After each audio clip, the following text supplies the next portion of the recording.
Yan, actually kapag ka napunta ka rito, nagawi ka rito, ito yung dalawang bagay na pwede mong sabihin sa sarili mo. Sana hindi na lang pala ako sumama. Sana hindi na lang pala ako nagpunta. Magdadrive ako hanggang Baguio. Magdadrive ako hanggang Bicol. Magdadrive ako hanggang Batangas. Tapos magsuswimming doon sa beach. Ayun guys, so finally nandito na tayo ngayon, no? Ayun, no? Photo Mines. So bawal maligo ngayon dyan, bawal lumublob kasi masyadong malakas daw yung current. Kasi dahil siguro sa nag-uulan, asang hangin, may bagyo. Pero ayan yung kasalukuyang sitwasyon natin ngayon. Actually walang naliligo ngayon. Walang namamasyal. Ito ang trick sa vlog natin ngayon. Ayun, kasama na si Paloma. Pasensya ka na, Paloma. Naabuso kita.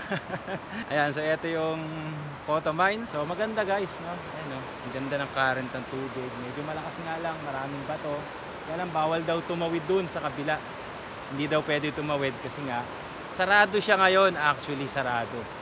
So hindi pinapayagan ng DENR na magpapasok. Eh malakas si Pamilya TV, pinapasok tayo ni Sir. Ayan, sabi ko papahinga lang ako kasi galing ako ng San Jose del Monte, Bulacan. Ayan, so medyo nakakatuwa na nakakapagod. Kasi guys, hindi biro ang magpunta rito. Tutusin, maganda talaga yung lugar. Ayan, oh, ganda. Tapos nandun yung mga parang swimming pool na malalaki, malalalim, nandun. May mga cottages din. Ayan, may mga kubo din doon. Meron din mga kwarto na pwedeng arkilahin pala dito kung kayo ay magpupunta. Yun, so napakahirap ng biyahe papunta rito. It's a no joke, no? Hindi talaga biro yung pagpunta rito. Kinakailangan marami kang baong pasensya, gasolina. Kailangan hindi ka maiinip. Kung napapagod ka, kailangan magdesisyon ka na kung tutuloy ka or hindi. Kasi kanina, ang dami ko ng beses na naisip na umuwi na lang, bumalik na lang. Kaya lang, nasa Masinloc na ako. Ayan, no? From Masinloc, dito, kids pool yata tawag nila dito. Naabot yata ako ng 2 hours para sa rough road na yun. Grabe yung rough road dito. Hindi mo mawari kung saan ka dadaan talaga. Kahit pa paano, thankful naman tayo at nakarating tayo dito sa Masinloc. So, ayan yung kwento natin. Ay umalis tayo sa San Jose del Monte, Bulacan ng 5 o'clock ng umaga. Nakasalubong ko pa nga yung kaibigan ko, yung classmate ko bumabiyahe siya ng tricycle. Tayo ay nakarating dito sa Masinloc. Doon sa Masinloc proper, doon sa pinakabungad ng Masinloc. Mga 11:30 yata ng tanghali. Tapos nakarating tayo dito. From 11:30, kumain ako ng konti siguro. So bago mag-12, bumiyahe na ako from proper ng Masinloc papunta dito at inabot tayo ng mag-aalas 2. Grabe yung adventure na to. Ay si Paloma, kawawa nga. Ayan, kawawa si Paloma. Yan. So, isa pang kwento, kung ba't naman ako nakapasok dito, pinayagan naman ako ng mga guards nila dito. Siguro naawa na lang din sila sa akin kasi sobrang layo ng pinanggalingan ko from San Jose del Monte, Bulacan. So nakarating na ako, pinapasok na lang ako. Although sarado talaga siya, walang tao. Siguro mga bantay lang.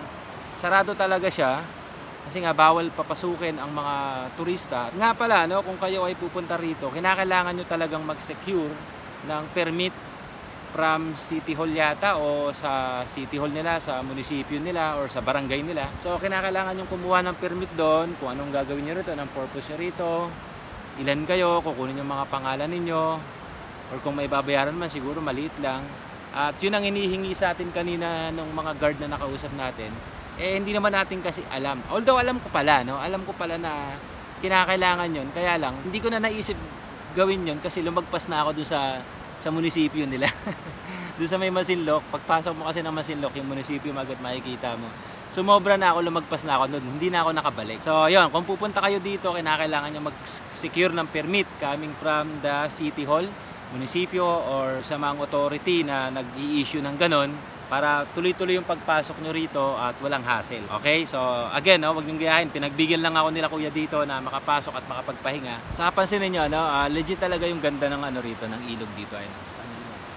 Kahit dito pa lang pwede ka na magtampisaw. Ayan. Magluto-luto ka dito, ihaw-ihaw ka dyan, kuha ka ng tent, tapos magtatampisaw kayo doon. So pwede na kaya lang hindi tayo pinayagan ngayon kasi malakas nga yung alon.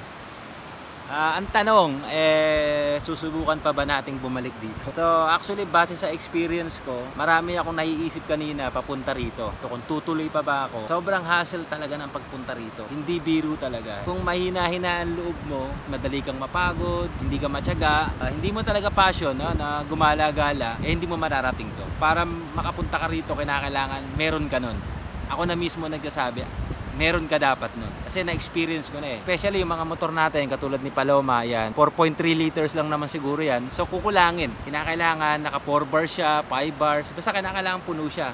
Kung mga naka-underbone ka, kasi kukulangin ka talaga ng gasolina. Katulad ng nangyari sa akin kanina, mabuti na lang dun sa unang gate, dito na banda, may gasolinahan. Kasi kung wala, ay kawawa talaga ako. Tulak malala talaga ako. Papunta pa lang dito tutulak talaga ako malala kung walang gasolinahan. So yun, isang tip yun na kinakailangan yung gawin pag pupunta kayo dito. Make sure na enough yung gasolina ninyo. 4 bars, 5 bars, hanggat maaari, full tank ninyong mga underbone. Wag na wag kayong magpapa 2 bars, 3 bars, alanganin yun.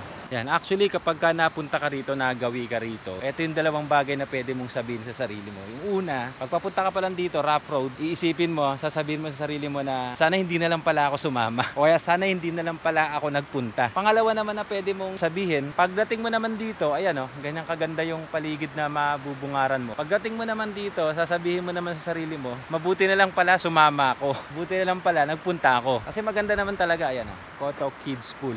Ayan, legit. Magdadrive ako hanggang Baguio. Magdadrive ako hanggang Bicol. Magdadrive ako hanggang Batangas. Tapos magsuswimming doon sa beach.